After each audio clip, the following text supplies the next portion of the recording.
Shalom, selamat sejahtera untuk kita sekalian. Umat-umat Tuhan dimanapun berada, kami mengundang untuk bergabung saat ini bersama-sama ketika kita akan merenungkan firman Tuhan. Dan untuk itu, saya mengajak kita semua untuk tunduk kepala sejenak dan kita berdoa. Tuhan yang baik, terima kasih kesempatan yang indah pada saat ini Tuhan berikan kepada kami untuk merenungkan kembali firman Tuhan dan untuk dikuatkan iman kami. Kiranya pertolongan kuasa Allah Roh Kudus dapat menempati hati dan pikiran kami saat ini ketika kami akan membuka lembaran firman Tuhan. Berbicaralah ya Tuhan, kami siap untuk mendengarkan. Di dalam nama Yesus kami berdoa. Amin. Umat-umat Tuhan dimanapun berada, di zaman yang semakin jahat ini, tentu kita merindukan agar supaya kita merasakan kasih. Ada berbagai macam kasih yang boleh kita lihat yang terjadi saat ini. Bahkan kasih yang ekspresinya ditunjukkan dengan cara yang di luar logika manusia. Oleh karena itu, mari kita merenungkan saat ini, ada sebuah kasih yang di luar logika manusia. Ada beberapa tindakan kasih yang boleh kita lihat yang mungkin kita bisa melihat tindakan ini sebagai tindakan yang ekstrim. Ada beberapa kejadian yang terjadi yang diberitakan, yaitu ada seorang kekasih yang rela melakukan ritual pengusiran setan kepada mantan kekasihnya supaya dia dapat mendapatkan kembali perasaan kasih dari mantannya ini. Apakah ini kasih? Berikut saudara-saudara kita melihat ada seorang perempuan yang rela memotong parasut dari saingan untuk mendapatkan kekasihnya ketika mereka akan terjun bebas. Apakah ini yang dinamakan dengan kasih? Dan di lain kesempatan saudara-saudara sekalian, ada seorang istri yang berselingkuh dari suaminya dengan seorang yang masih di bawah umur. Dan dia mengatakan kepada selingkuhannya ini untuk membunuh suaminya yang sah. Apakah ini yang disebut dengan kasih? Apakah ini yang disebut menunjukkan kasih di luar logika manusia? Saudara sekalian, saya rindu mengajak kita untuk membuka firman Tuhan Alkitab dalam buku Kejadian pasal 19 mulai ayatnya yang pertama. Cerita yang digambarkan dalam perikop ini adalah peristiwa di mana Sodom dan Gomora dimusnahkan. Untuk itu saudara-saudara, mari kita melihat sedikit bagaimana sesungguhnya gambaran dari suasana kota Sodom. Pena inspirasi dalam buku Patriarchs and Prophets, halaman 156, menyatakan bahwa di antara kota-kota yang terdapat di lembah Yordan yang paling indah, yang terindah adalah kota Sodom. Di mana di saat itu kota ini digambarkan sebagai bagaikan taman Allah. Di mana kota ini sangat terkenal dengan kesuburan dan keindahannya. Oh saudara sekalian, tentu ketika kita melihat gambaran yang seperti ini, kita ingin tinggal di suasana yang seperti ini. Selanjutnya pena inspirasi memberikan keterangan bahwa segala kebutuhan hidup dapat dipenuhi, bahkan dengan usaha yang sedikit.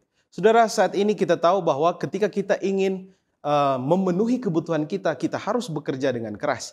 Tetapi ketika kita tinggal di kota Sodom waktu itu, usaha yang sedikit saja dapat memenuhi kebutuhan hidup. Saudara, tetapi gambaran tentang kota Sodom tidak terhenti di situ.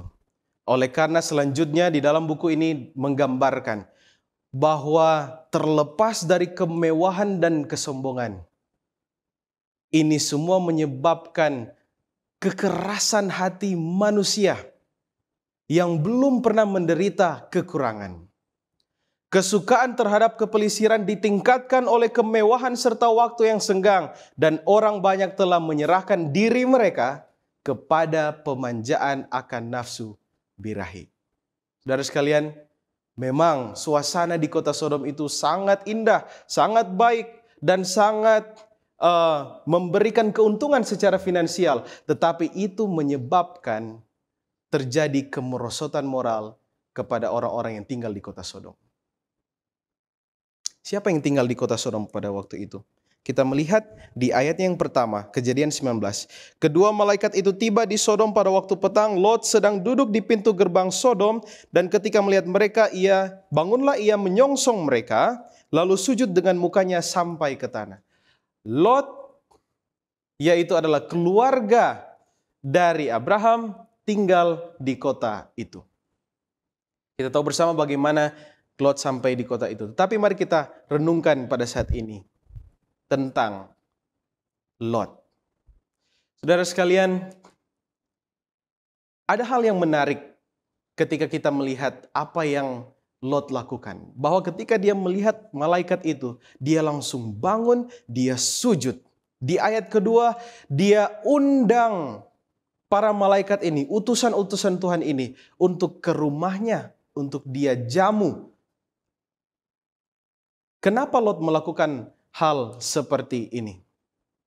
Oleh karena pena inspirasi menyebutkan bahwa menyadari orang-orang itu sebagai orang asing, Lot seperti atau layaknya pamannya yaitu Abraham, dia menunjukkan keramah tamahan. Ini dicatat dalam Bible Commentary.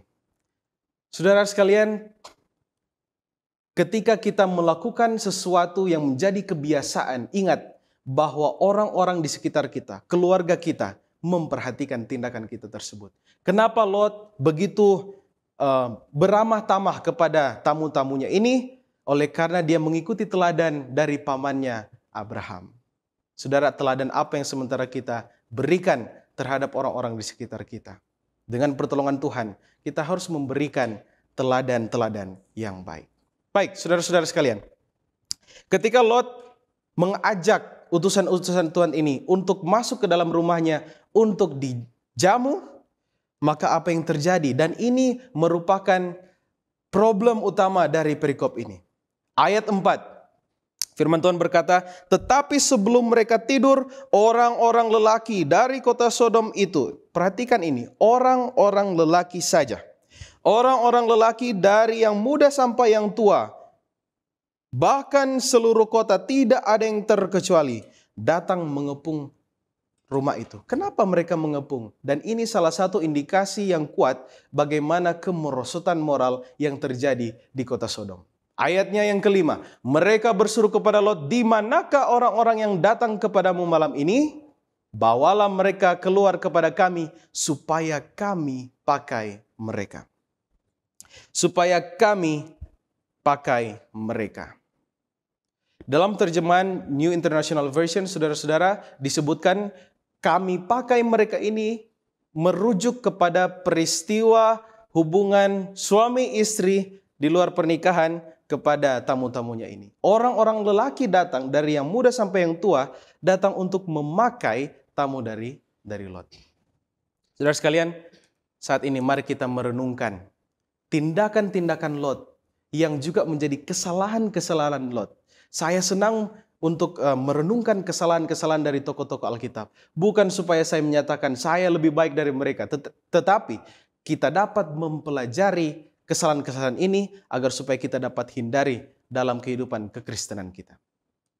Tindakan Lot yang pertama, ketika dia mendengar seruan ini, dia keluar menemui mereka ke depan pintu, lalu di ayat 7 Lot berkata, saudara-saudaraku, janganlah kiranya berbuat jahat. Dengan maksud supaya ini dapat menurunkan emosi orang-orang pada saat itu ketika mereka dengan membara ingin melakukan kejahatan terhadap tamu-tamu Lot.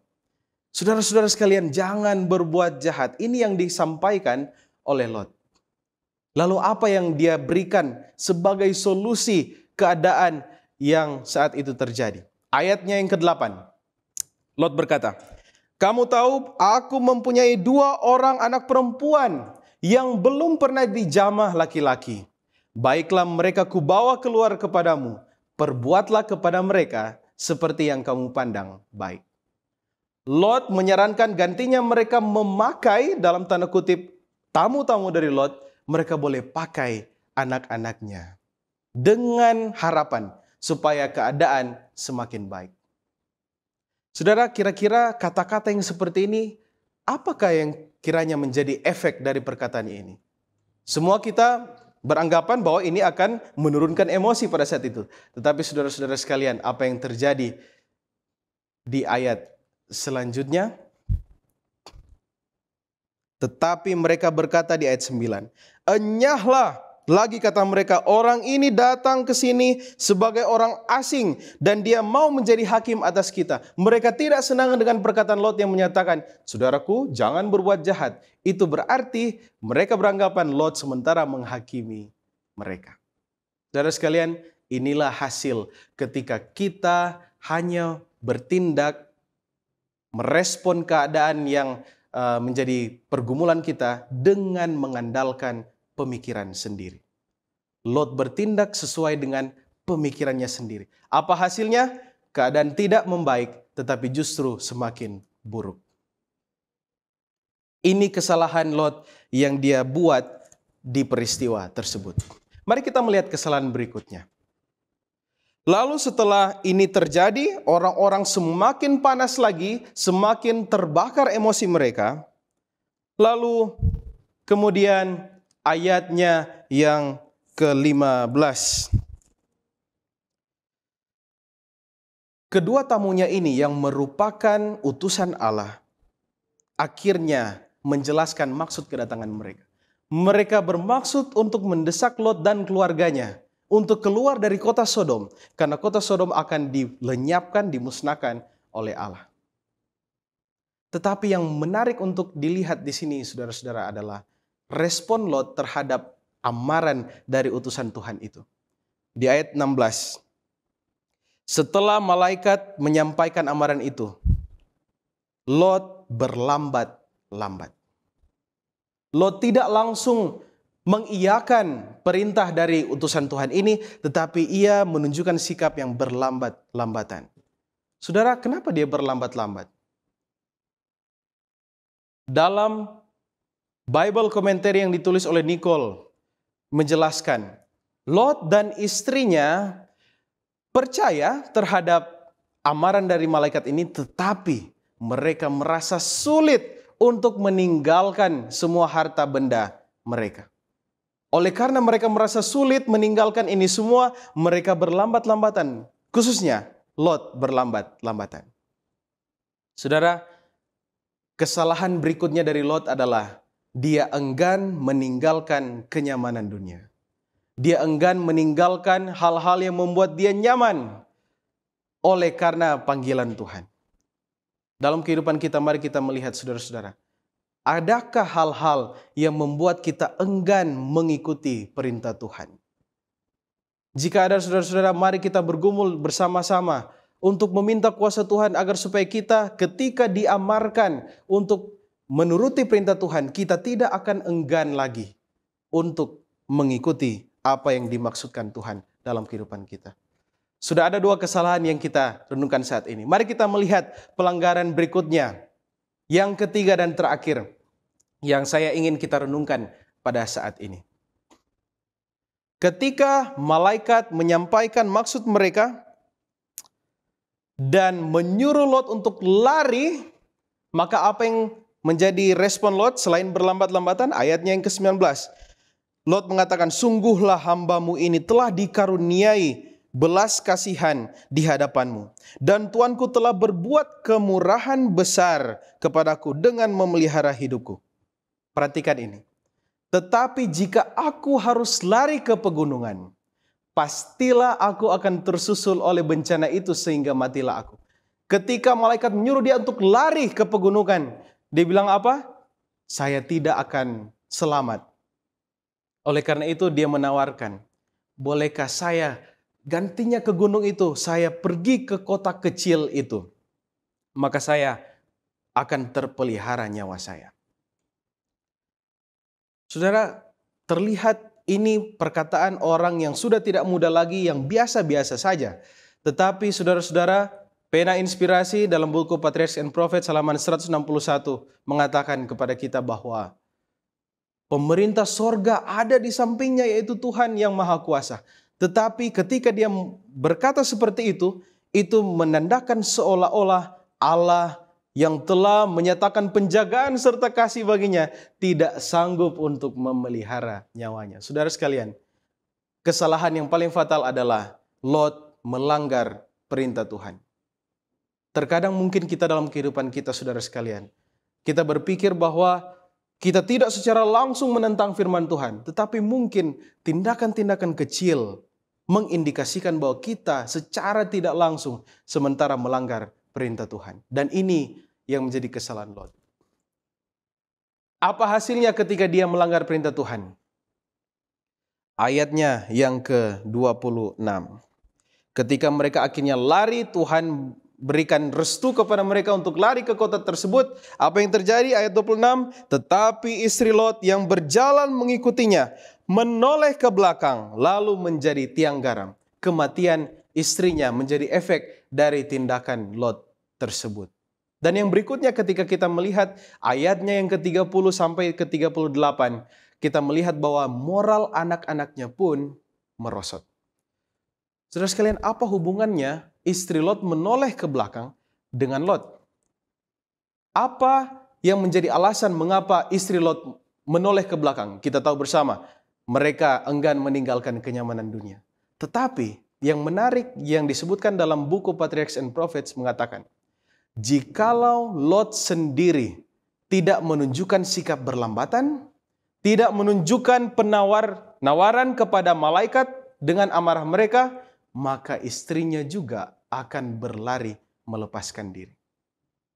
Kenapa istri Lot menoleh ke belakang, saudara-saudara? Ya, dia memikirkan hartanya, tetapi juga karena dia melihat teladan suaminya sendiri yang menawar-nawar perintah Allah. Saudara, hati-hati dalam kehidupan kekristenan kita. Ketika kita mulai menunjukkan keengganan mengikuti perintah Tuhan, efeknya bukan hanya kepada diri kita secara langsung, tetapi juga terhadap keluarga kita yang sementara memperhatikan tingkah laku kita. 3 kesalahan Lot yang kita sudah renungkan, yaitu bertindak dengan pemikiran sendiri. Dia enggan meninggalkan kenyamanan dunia, dan yang terakhir melanggar perintah Tuhan.